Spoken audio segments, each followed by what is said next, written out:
আসসালামু আলাইকুম। আমি ইমরুল চুয়াডাঙ্গা জেলা থেকে বলছি। আপনাদের সামনে ডিভান্সেল এনেছি,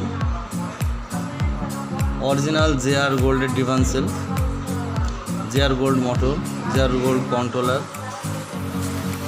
আপনারা যদি আমার কাছে জেআর গোল্ডের অরিজিনাল মোটর, অরিজিনাল কন্ট্রোলার পেতে চান এবং আমি 3 চাকার 4 চাকার ইলেকট্রিক স্কুটার এবং মিশুক গাড়ি, ইজি বাইক তৈরি করে থাকি, আপনারা আমার সাথে যোগাযোগ করতে পারেন। এবং এই ধরনের 1500 ওয়াটের মোটর, 60 ভোল্ট, 48 ভোল্টের মোটর এবং হেভি মোটর জেআর গোল্ড এবং অন্যান্য কোম্পানির যত রকম আছে, নিতে আমার সাথে স্ক্রিনে দেওয়া নাম্বারে যোগাযোগ করুন। আসসালামু আলাইকুম, ধন্যবাদ সকলকে।